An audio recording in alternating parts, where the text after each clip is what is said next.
اور ان کے اتحادی بن کر ہم نے ہوائی اڈے دیے ان کو، ہم نے فضائیں دی ان کو، ہمارے اڈوں سے ہوائی جہاز اڑتے اور افغانستان میں بمباری کرتے۔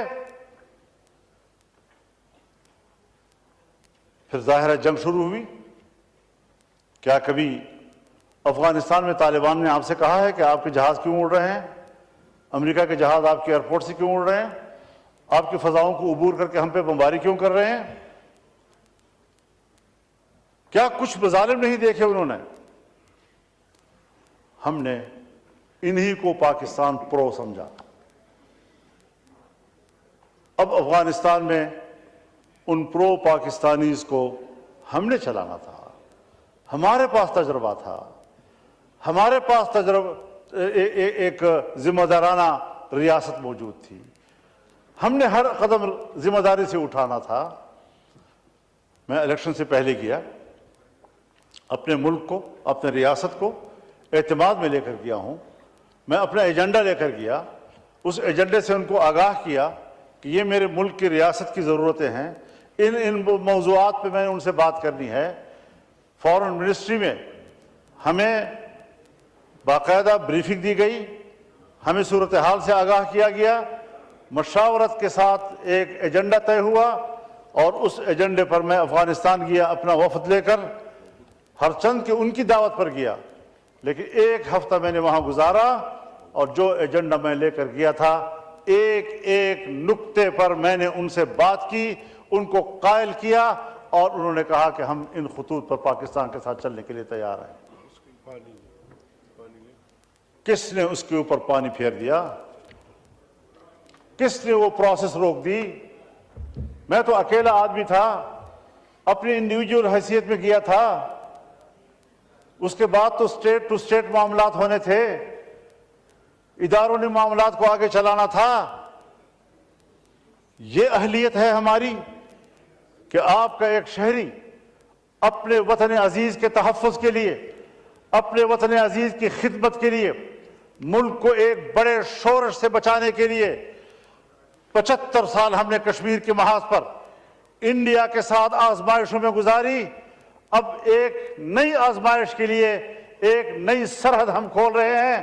ہم نے اس تصور میں وطن عزیز کی مٹی کے ساتھ وفاداری نبھاتے ہوئے اس کے لیے سہولت پیدا کرنے کی کوشش کی، لیکن میری ریاست کے کرتا دھرتا اتنے نااہل ثابت ہوئے کہ وہ کیے کرائے کام کو بھی نبھا نہ سکے، اور اس کو آگے بڑھا۔ کی توجہ اس جانب مبذول کرانا چاہتا ہوں کہ ملک کو مزید آزمائشوں کی طرف نہ دھکیلا جائے۔ یہ ملک نئی آزمائشوں کا متحمل نہیں ہے۔ پالیسیاں سیاستدانوں کے حوالے کی جائیں، مذاکرات کا راستہ اختیار کیا جائے، غلط فہمیاں دور کی جائیں، ہر قدم جنگ کی طرف بڑھانے کی بجائے ہماری شناخت یہ ہونی چاہیے کہ ہمارا ہر قدم امن کی طرف بڑھ رہا ہے۔ دوسرے کو مورد الزام ٹھہرانا بہت آسان ہے، لیکن اپنی ذمہ داریاں نبھانا وہ کوئی آسان کام نہیں ہے، اس کی طرف ہمیں متوجہ ہونا ہوگا۔ آج ایک نوآبادیاتی نظام سے تو ہم نکلے، جنگ عظیم اول، جنگ عظیم دوم، اور جنگ عظیم دوم کے بعد باقاعدہ نوآبادیات کا رواج تو ختم ہوا، لیکن عالمی قوتوں نے ترقی پذیر ممالک اور غریب ممالک کو غلام بنانے کا ایک نیا طریقہ نکالا۔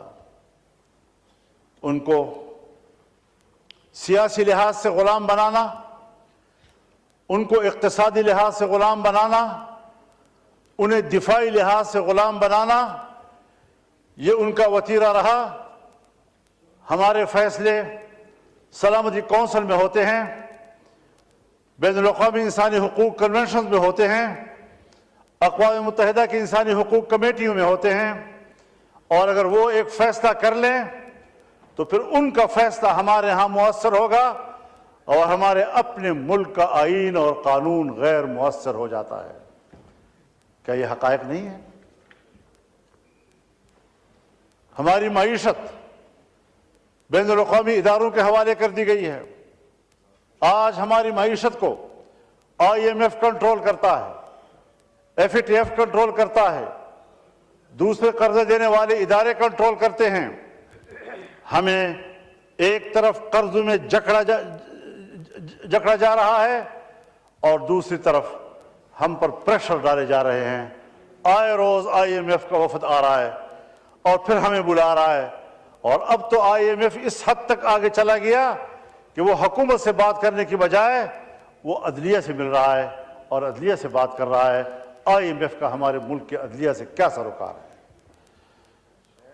ہمارے ملک میں آج IMF آ رہا ہے اور سپریم کورٹ بار ایسوسی ایشن کی قیادت کے ساتھ مل رہا ہے۔ بار ایسوسی ایشن کے ساتھ IMF کا اور FATF کا کیا تعلق ہے؟ کیا تحفظات ہیں اس کے؟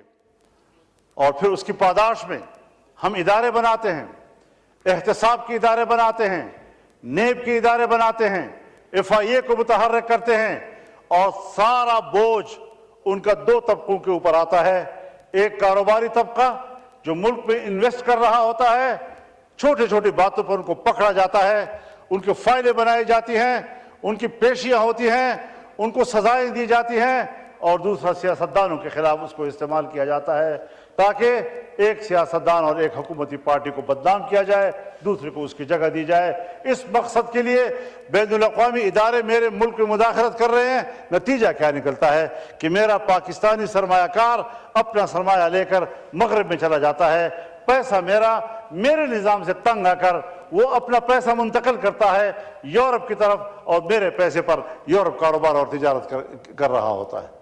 تو یہ وہی بات ہوئی کہ انڈیا کا پیسہ انگریز لے گیا، اس نے اپنے انگلستان کو آباد کیا اور ہمیں بھکارا چھوڑ دیا۔ اس دفاعی معاملات پہ جائیں، حضرت ایٹم بم میرا ہے،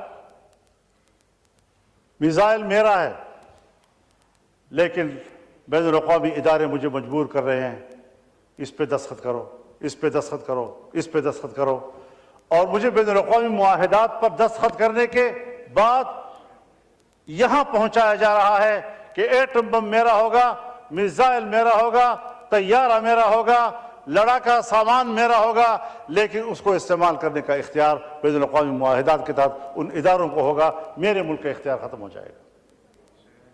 اس چیز میں پوری قوم مبتلا ہے۔ کس طریقے سے وہ میرے ہی ہاتھوں سے میرے بھائی کو مروڑ کر میرے سرمایہ کو اپنے ملکوں میں منتقل کر رہا ہے، کس طریقے سے وہ میرے ہاتھ پاؤں باندھ کر مجھے غیر مسلح کر رہا ہے، اور میرے اپنی صلاحیت وہ میرے دفاع میں استعمال نہیں ہو سکتی، ان کی اجازت سے استعمال ہوگی۔ میری پارلیمنٹ قانون سازی نہیں کر سکتی، اگر قانون سازی کرے گی تو کہیں گے بین الاقوامی ادارے۔ آج ہم نے یہاں پر 26ویں ترمیم پاس کی، 26ویں ترمیم کے ساتھ ایک قانون دینی مدارس کے حوالے سے پاس کیا یہاں سے۔ جناب صدر مملکت نے جو دوسرا خط بھیجا ہے پارلیمنٹ کی طرف، اسپیکر صاحب کی طرف، اس نے واضح طور پر کہا ہے کہ دینی مدارس کی رجسٹریشن یا دینی مدارس کے بینک اکاؤنٹس کا یہ قانون یہ بین الاقوامی اداروں کے لیے تحفظ کا باعث بن سکتا ہے، ان کی پریشانی کا باعث بن سکتا ہے۔ ہمیں بین الاقوامی اداروں کی رعایت قبول، لیکن اپنے ملک کے اندر ایک طبقے کو ہمیشہ اپنے مقابلے میں متصادم رکھنا ہے۔ اپنے ملک کے شہری کو میں نے پریشان رکھنا ہے۔ آج قانون پاس ہو چکا ہے، ایکٹ بن چکا ہے، گزٹ ہو چکا ہے اس کا۔ پارلیمنٹ سے ایک قانون پاس ہو جائے تو پھر صوبائی اسمبلی میں قانون سازی ہوتی ہے۔ ابھی تک کوئی صوبائی اسمبلی میں قانون سازی نہیں ہو رہی۔ فیڈرل گورنمنٹ نے اپروچ ہی نہیں کیا آج تک کسی ایک صوبائی اسمبلی کو۔ میری پارلیمنٹ نے اپروچ ہی نہیں کیا کسی صوبائی اسمبلی کو کہ یہ قانون یہاں سے پاس ہو گیا ہے، مزید قانون سازی جو ہے صوبائی سطح پر وہ آپ کی ذمہ داری بنتی ہے۔ تو کیا کریں؟ ہر بات کے لیے سڑکوں پہ آئیں، ہر بات کے لیے گھیراؤ جلاؤ کی سیاست کریں، ہر بات کے لیے ہم وزیر اعلیٰ ہاؤس کا گھیراؤ کریں، پارلیمنٹ کا گھیراؤ کریں، اسمبلیوں کا گھیراؤ کریں۔ اسی لیے آپ نے قوم کو چھوڑ دیا اور اپنے ملک کو چھوڑ دیا ہے. اور آج ٹرمپ صاحب آئے ہیں, آتے ہی غزہ ہمارا ہے, غزے پہ ہم تعمیر کریں گے, غزے کے رہنے والوں کو اردن بھیج دو, مصر بھیج دو, وہاں آباد کر دو. ٹرمپ صاحب آپ ہوتے کون ہیں؟ کسی آزاد قوم کے بارے میں, اس کی سرزمین پر قبضہ کرنے اور ایک آزاد قوم کو دوسرے ملکوں میں مہاجر بنانے کا آپ ہوتے کون ہیں مداخلت کرنے والے؟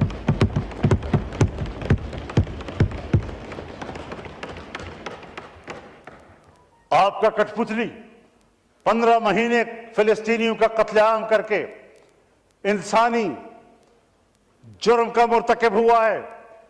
اگر صرف 2-3 شہروں میں فوجی کارروائی کے نتیجے میں قتل ہونے والوں کے پاداش میں صدام حسین کو لٹکایا جا سکتا ہے, تو اس پاداش میں جہاں نیتن یاہو کو سرعام پھانسی ملنی چاہیے تھی, آج امریکہ فلسطینیوں کے خون پر ان کو سپورٹ کر رہا ہے. بنیادی بات یہ ہے کہ جنگ عظیم اول کے بعد جب دنیا میں یہودی دربدر ہو گئے اور جرمنوں کے ہاتھوں پٹ گئے, تو اس زمانے میں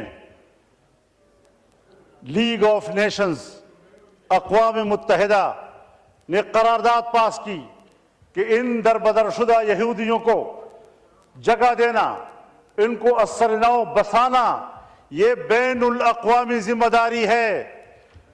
بین الاقوامی ذمہ داری قرار دے کر صرف فلسطین کی سرزمین کو اس کے لیے کیوں خاص کیا گیا؟ تمام ملکوں سے کہا گیا کہ جہاں جہاں پر کوئی یہودی بستا ہے اپنے ملک میں ان کے لیے جگہ دو. کیوں کسی ملک نے ان کو جگہ نہیں دی اور سب کو اکٹھا کر کے فلسطین کی سرزمین میں لایا گیا؟ قرارداد میں کہا گیا ہے کہ کسی شہری کو, کسی یہودی کو جبراً کہیں آباد نہیں کیا جائے گا. قرارداد میں کہا گیا ہے کہ کسی سرزمین پر سرزمین والوں سے پوچھے بغیر جبراً ان کو آباد نہیں کیا جا سکتا. یہودیوں کو بھی جبراً لا کر آباد کیا گیا, فلسطینیوں سے بھی جبراً زمین لی گئی اور وہاں ان کو آباد کیا گیا. قرارداد میں کہا گیا ہے کہ فلسطین اوور پاپولیٹڈ ایریا ہے, یہاں مزید کسی کو آباد کرنے کی گنجائش نہیں ہے.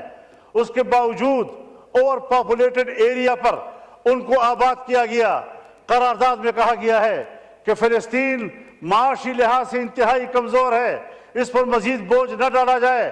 اس معاشی لحاظ سے کمزور ترین ملک پر اتنے بڑے یہودی آبادی کا بوجھ لا دیا گیا, اور آج تک یہ صرف بوجھ ہی نہیں بلکہ ان کی پیٹھ میں گھونپا ہوا چھرا ہے, خنجر ہے, جو آج بھی ہمارے جسم کو چھو رہا ہے اور ہمارے جسم سے لہو بہہ رہا ہے.